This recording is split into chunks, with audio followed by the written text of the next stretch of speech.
Hello everybody and welcome to another Arkham Horror List video. Today we're going to be talking about our top 10 ways of gaining clues.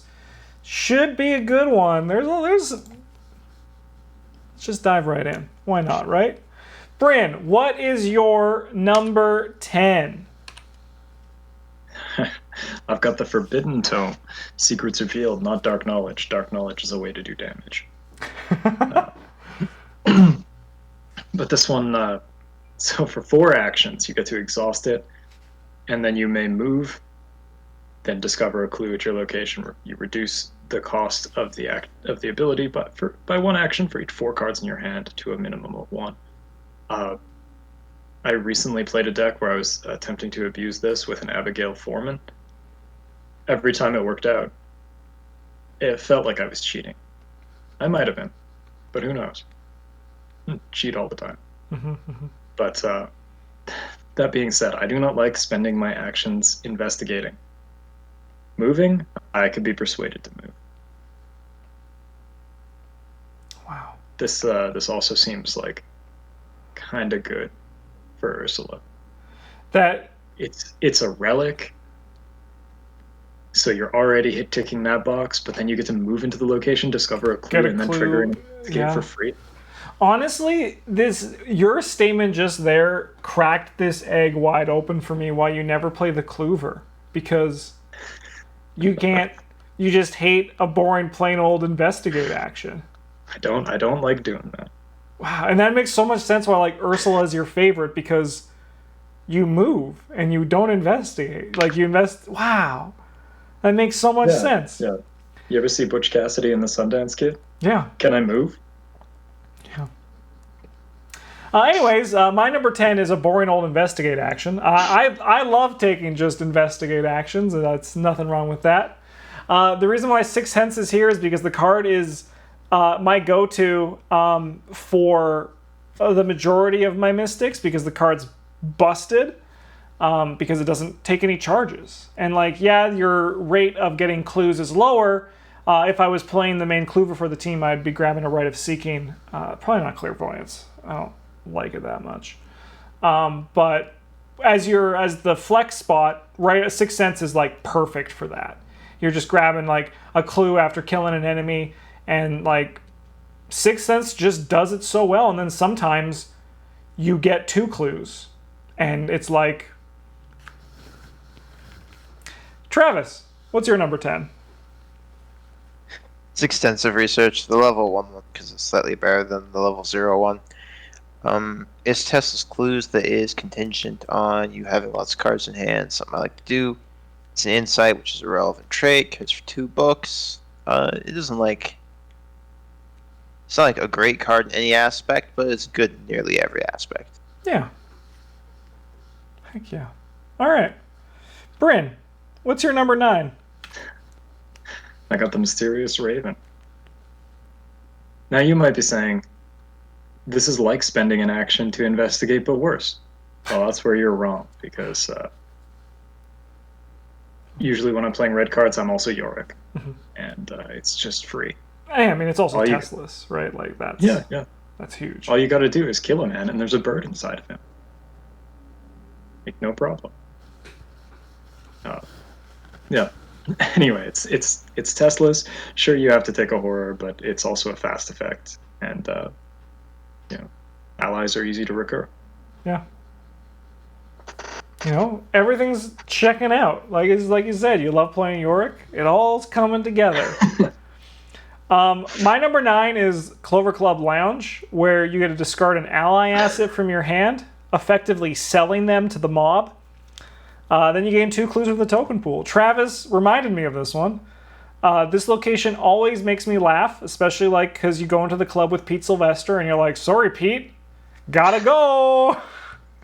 Or like, sorry, Grandma, gotta go. Right? Like, you're just, go with these nice Italian men. I'm sure they're great, even though I think O'Banion's probably like an Irish gang. They're probably Irish. Yeah, they're Irish.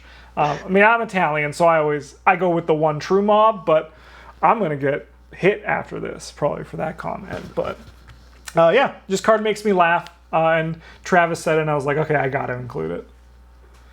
Travis, what's your number 9? All right. This is Stirring Up Trouble. It is from the new Innsmouth expansions. It's additional cost to play. You add curse tokens to the bag equal to your location or shroud value. Discard to lose your location.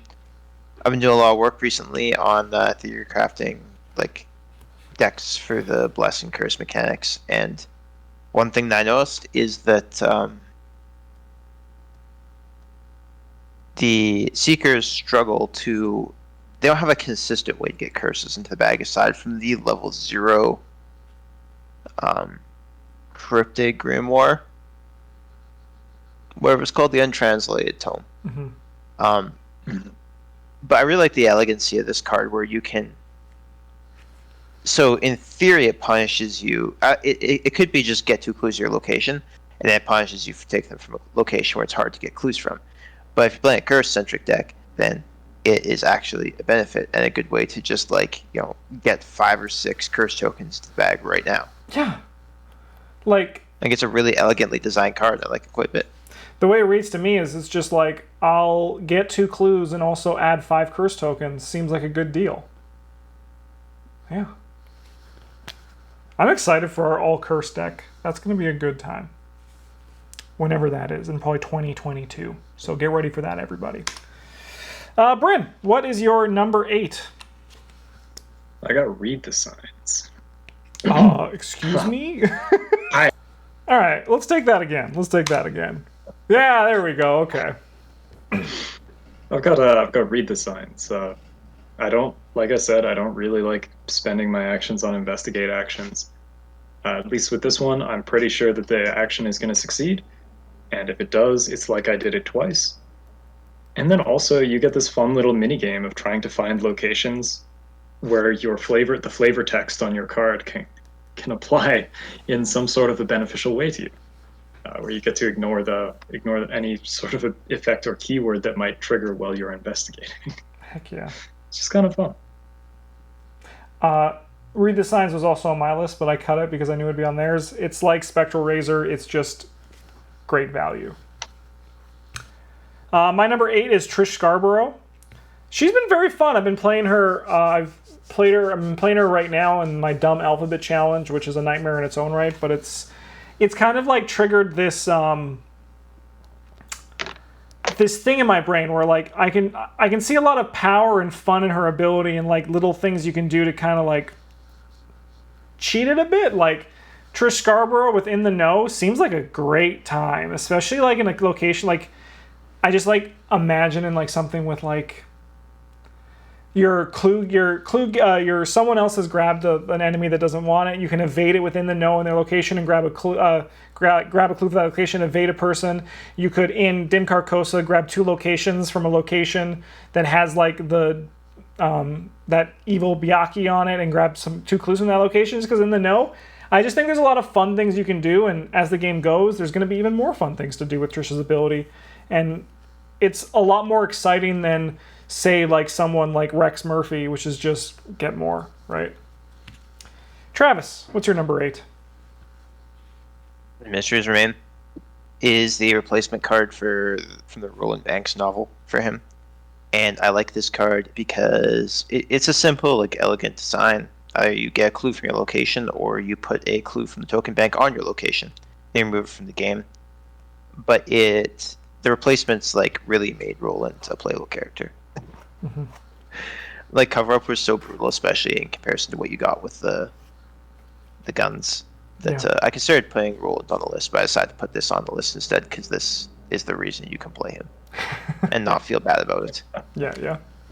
Besides that, it's just a good card. You know? Yeah. And I like how it also like offers a puzzle to a player when they read it, which is why would I want to place a clue? Oh, it's from the token bank. I didn't read the card. I just was like, place a clue on your location. I was like, screw the parentheses. But it also means like, why would I want to do that as opposed to just getting a clue or if I have none here? It offers like a little bit of a puzzle for someone reading the card who might not know that much about the game. Or someone like me who learns a card every time they see it for the first time. Brian, what's your number 7? I got the Skeleton Key. So this one doesn't actually gain you clues. You attach it to a location, and then that location's shroud becomes 1. it is set to 1, which means you cannot modify it further, or it cannot be modified further. It's an important detail for cards like Justin's. But if I am spending my actions taking investigate actions, I want to be pretty sure that they work. I don't want to have to come back and do it again, or suffer haunted effects because I already did at the beginning of my turn because I'm in a realm of torment. I just want it to work. So if that's what I'm doing. And the skeleton key, doesn't matter how difficult it is to investigate the location. Anybody could do it now. Wow, Bryn treats investigating like I treat fighting. This is blowing my mind. Like, I'm just like, wow, it all makes so much sense. My number, what are we on? 7 is Winging It. It's a Survivor card and it has a lot of synergy with a lot of Survivor stuff, which makes it pretty neat. Worst case scenario, you're playing it out of your hand for 1 to investigate, which is honestly like pretty bad. But if you have any sort of discard synergy, which a lot of these in Survivor investigators do, or if you grab a corner to something else that lets you discard, or hell, the scenario makes you discard. This is a little bit of I'm sure in some stretch of the world, you could convince someone that if there was a Mythos card that caused you to discard a card and you chose Winging It, you essentially just played it as a ward of protection. You could probably find someone who would argue that. If that was the only thing the card did, yeah. You got me right now. And then you get 1 additional clue when you cast it from your discard pile, and then it gets shoveled back into your deck so you can do it again. I think it's just a fun card, and there's a lot of value you can get out of it. And I just realized now the art is a man using the moon to deflect light with a mirror. We see the mirror moonlight. Travis, go. This is Rise Seeking level 4. This card used to be a little bit harsh on before, but I've really come around to it. And enables some of the purple investigators I enjoy playing. Getting +2 clues is a magic number for our group, as when we play with 3 people, that will be most of the clues and locations are a multiple of 3. So getting 3 clues is good. It means no wasted efficiency. And yeah, there's a downside, but you just do it as your last action. Yeah. Which sometimes you gotta take a risk. Most of the time you can just kind of work around it. But yeah, 3 clues in action is kind of nuts. Oh yeah. Something that our group appreciates quite a bit, as you'll see later. Yeah. Spoiler alert. All right, let's go to number 6, Bryn. What do you got?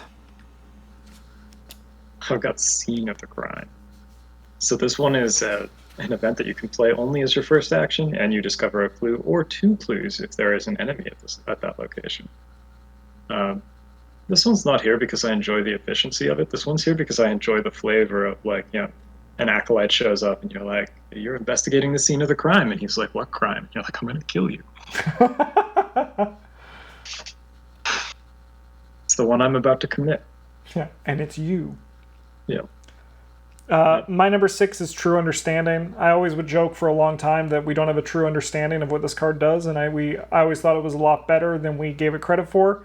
And while I have understood more about what this card actually does, I feel like I still am at that point where I've forgotten exactly what a scenario card is. But it's pretty much like almost anything, right? So you can use this on a treachery that makes you test something. Like if, for example, you're the seeker and you got to test like a brain on a rotting remains, or heaven forbid you get lucky enough to, why am I saying heaven forbid? You're lucky enough to get a book test on your thing. You can commit True Understanding to it, pass the test, and then also gain a clue. It's just a nice way to flip the bird to the Mythos deck. And anytime you can do that, it's a good time. Travis, what is your number 6? Is Winging as well. This is one of the few red cards that I really like. Most gets extra clues, and that's the thing that I do. I get clues.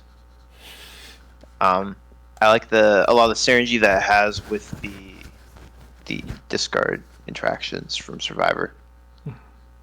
It also prevents your deck from getting empty, so you can save off that brain damage for a couple more turns. Yeah. Part of this also, I enjoy playing Wendy decks fairly often. This card is a big contributor, an all-star in her pretty much any Wendy build. So Yeah, definitely. Sick. All right. What do we have next? Number 5, Bryn. Take it away. I've got Pilfer. So this one gets you 3 clues if you succeed. Sure, it costs 4, but the money is not a problem for green characters. And if I can spend 1 action investigating instead of 3, why not do that? You know? Yeah. Yeah, that's pretty much it. Cool. It's also a trick, which means that you can play it in Rita, the level 0 version. Not this one, I don't think. Mm-hmm. I think she only gets level 0 tricks, but it's kind of neat. Yeah. Yeah, I'm excited to play Trick Rita. Maybe it'll make me actually like Rita again. My number 5 is Lola Santiago. She is a powerhouse. She's a workhorse. She does not stop. She gives you a relevant book. She gives you Foot, which is usually relevant for the majority of green investigators. Point to the left to Bryn's choice here, right? And then also just like getting clues for free. Well, it costs money, but like no test is awesome. And I think she's stronger than Delilah O'Rourke because just clues dictate the pace of the game, and you also are like gonna end up paying less money through her. Even though like yeah, you could do a test, like just take an action to grab a clue on a 1 shroud location, or you could just be like, hey, I'm just gonna grab this clue and then go to do something else that's more relevant to me right now. She gives you a lot of fun decisions to make, and she's very powerful while it's happening. This one was also on my list. Travis, what's your number 5? End of the Queen gets clues for free. Does other things too, but most gets you clues for free.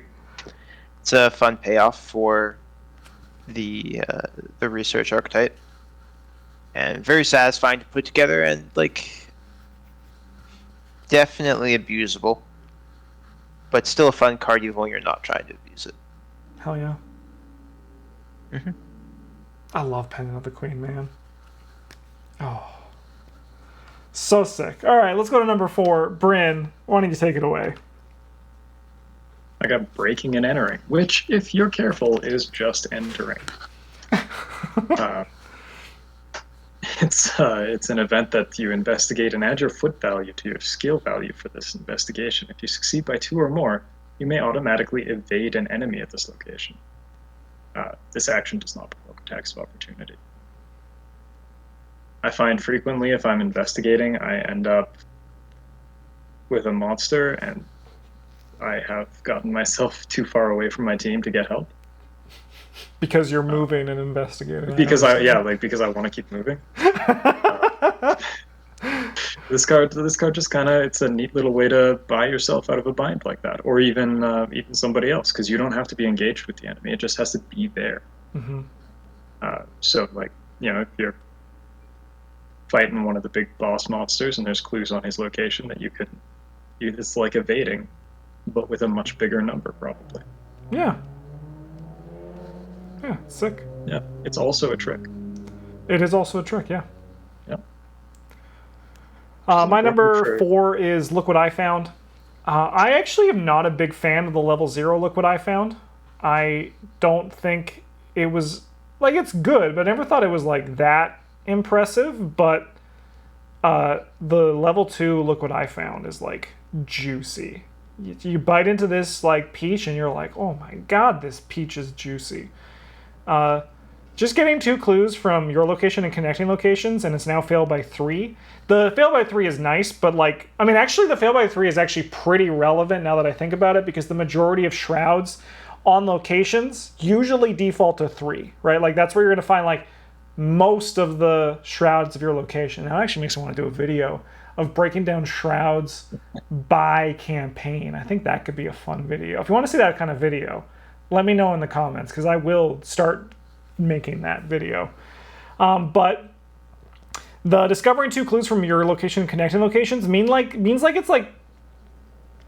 it's always active, not in the sense like why are you making an investigate test on a location with no clues, but more the fact like now your look what I found isn't dead if you're investigating a location with 1 clue on it, right? Like it's now, oh, I messed up, but I'm also going to grab a clue here and a clue from an adjacent location, or hell, 2 clues from my adjacent location. Like it just gives you so much more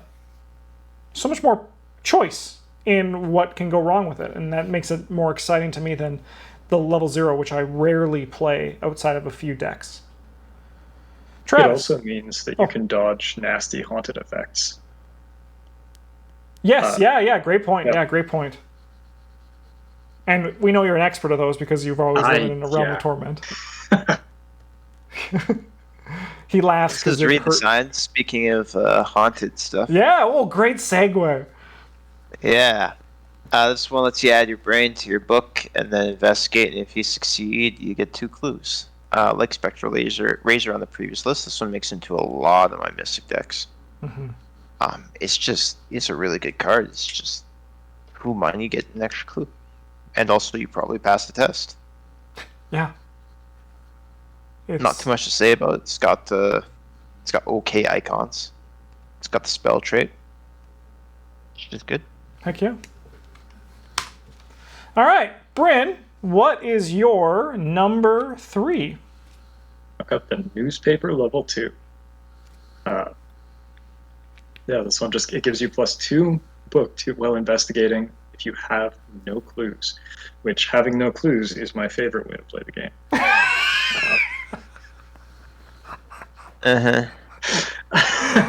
Oh. As a reaction effect, when you would discover 1 or more clues at your location and you have no clues, you can discover an extra one. I will say, Bryn, sorry to interrupt you, but it makes me feel a lot better because I've always man, Bryn always gets relegated to the fighter while Travis and I take up Clover or Flex. And now I realize, oh no, it's fine. It's all good. Yeah. Yeah, no, it's all good. So most scenarios, you're going to end up losing all your clues 3-ish times, give or take. So this represents 3 investigate actions that you probably succeeded because you got +2 for existing and discovered an extra clue, and it costs you 1 money and a hand slot. It's pretty solid. Also, the reaction effect doesn't just trigger while you're investigating. It triggers off of any effect that discovers a clue for you. So like Mysterious Raven, he pitches to find 2 clues now if you don't have any right now. If you show up to a location and an acolyte spawns and you play your scene of the crime, you're laying down your sheets, your plastic sheets to kill him on top of, you get to discover probably all the clues now. Yeah, it actually sounds pretty sick. It's pretty neat. It's also really cool with Justin's previous pick, Los Santiago, where you pay for the clue, but you get 2 of them if you don't have one. Yeah, that's nice. Pretty cool. Sweet, yeah. I actually have not played with Newspaper level 2, and I want to. And you think I would, because it's a red card and I'm usually the flex, but I haven't. I just haven't. My number 3 is Sharp Vision. Just like Brute Force, I like the designs on these cards a lot. And unlike Bryn, I like taking basic investigate actions. It gives you 3 book. You need to successfully investigate by 2 or more to get the additional clue. But odds are you're going to. And then ultimately, if you fail, you just discard it and you're like, that's okay. Or you're Silas and you just put it back in your hand. I especially like it in Silas because it's a way to just get clues pretty consistently. Whenever you need to, you're like, I just need to grab the clues for this. There's no monster. Let me help the game out. And even getting 1 clue, everyone's like, wow, Monster Hunter, you got a clue. We're so happy for you, right? Yeah. I just think I like the designs on Sharp Vision and Brute Force. I just wish evading didn't suck. Travis, what's your number 3? Deduction. the old standby. Just commits for a book. If you do the investigation, good, you get an additional clue. It's practiced. It's in the core set. You get 2 extra copies if you get the Harvey Walters deck. Hmm. It's classic. That's nice of them that they gave you 2 extra in the Harvey Walters deck. Yeah, so I can play 4 in my deck. You guys don't know. We wouldn't. I would Um, never ask. I'd be like, Travis wouldn't lie to me. Can't keep up with the number I'm playing with. Practice makes perfect. Yeah, this is the 6 Yeah. times deduction in this game. That sounds right. Yeah. Ooh, I hit it again. I got another deduction on my practice makes perfect. What a surprise. Yeah, no, it's just it's the classic. Yeah, it's great. It's deduction, man. Yeah, you can't say much more. But we're gonna have to. We're gonna have to. Brand, what is your number 2? I got lockpicks. This one just you investigate and you add your foot value to your skill value for the investigation. If you do not succeed by at least 2, you break one of your picks and you get 3, and when you run out, you don't have any more lockpicks. You can only use it once per turn, which is like it makes it real easy to explain to your teammates why you're only taking 1 investigate action a turn. You're like, look, guys, I use my lockpicks. I don't care how many investigate actions Yeah. you take a turn, but you need to get more than 1 clue a turn. No deal. Yeah. Anyway, adding your foot value. If you've like looking at rogue characters, adding your foot value, you probably succeed now. Mhm. So it's just a good way. It's not the best way to like main your cloovering, but it's a solid way to pick up some slack on that end if it should arise. You can probably just pass the test no matter which green character you are, unless you're Tony Morgan, in which case you got different things to care about. Yeah, your hand should not be. One hand should not be in the lockpick. No, you have better things to hold. But yeah, it's just a solid flex card. Heck yeah. My number 2 is Mariner's Compass. Much like Fire Axe before it, also in my number 2 slot.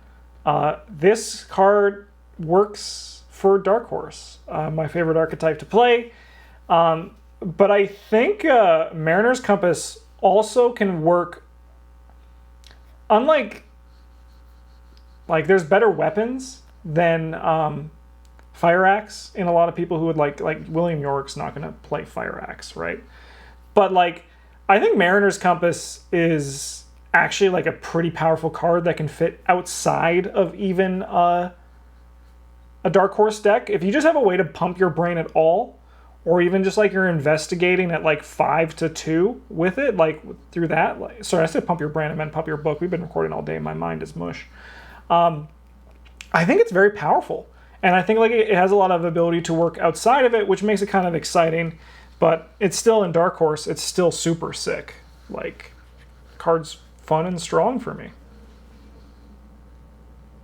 Travis, what's your number 2? Yes, practice makes perfect. You can use this to get deduction more. More deductions or perceptions or whatever wild symbol practice skill. Look, there's a lot of practice skills that are really good to get with this, and some of them get you extra clues or books, so it's on the list. Heck yeah.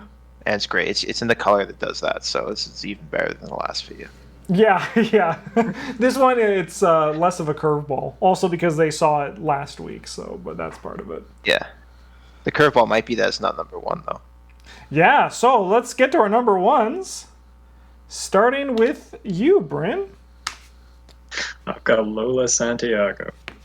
Why would I take an investigate action when I could pay someone else to do it? She just does that for you. Plus, with plus one foot is super relevant to most rogue characters.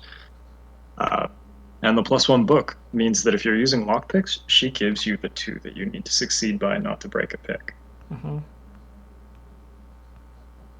And just the fast action to exhaust and spend your resources, you're gonna have lots. Unless you've built not to, in which case maybe she wasn't a good include. Although 3 for a 2/2 that buffs 2 of your stats is always kind It's a good rate. yeah. Yeah. Yeah. The fast action is just kind of crazy. But yeah, there's a lot of locations that you can not trivialize, but a lot of them where they're like, there's lots of clues here, it's gonna cost you lots of actions, the shroud is 2. And you're just like, no, it's not. You're just gonna get one for free every turn until there's none left. Heck yeah. Yeah. Well, Travis, deduction dudes checking in on number 1. Yeah. I love deduction, man. The card's I incredible. also love deduction. Yeah. We should boo Bryn. No deduction, Bryn, boo. Get out of here with your I- green ally. I that was doesn't so get close two to not clues having in a one yellow action. card. Yeah, Brendan's playing yellow cards. Yeah, no, it's there's not much to say about deduction. I mean, like, I guess the only thing to say about deduction, and like maybe in, like, it works really well in a 3 and 4 player game. You could arguably not do it in a 2-player game, but sometimes there's still 4 clues on a location, and getting 3 in 1 action is chef's kiss. Cards. I got great. lots of things to say about deduction. Go What for are you it. talking about? It gives you 2 book symbols, and you get, if you succeed by 2 or more, you get 2 additional clues. Oh, so you yeah. just kind of have to pass the test, and then you get Yeah, 2 yeah. free I mean, clues. but I just And it's practice, so you can get it off. Practice makes perfect, and that's like 4 extra clues over 2 actions. That's like 4 extra actions that you just got for nothing, for like a resource and a card. yeah. But the reason I didn't say that, Travis, is because that's just expected. That's what deduction always gives you. It's like Santa Claus. It comes every year. Yeah, It's just but consistent. like even if you don't do good enough, you still get 1 extra clue. Yeah. And yeah. Yeah, Card's incredible. I love deduction. actually never disappoints. For me, this is also deduction level 0, but like deduction level 2 is where it gets, like, as Travis said, all the things that work so well for it. Cool. Well, those are our 10 top ways of gaining clues for us as players. We have some other of these top 10. Oh, Bryn, we're on the list. Top 10 ways of moving. You're gonna love that one. Is what I'm learning today. That one might not be a top 10. No, that one's probably going to be a top 5. But if there's other things you viewers want to see us talk about, what our top 5, top X ways of doing something in the game, let us know in the comments, because we do pull list videos from this. We do have a big list of list videos we want to make still coming, so don't worry, like, we're not running out. Yeah, thanks for watching, everybody. We'll see you guys very soon for some more Arkham content. Have a good one, and as always, GG's.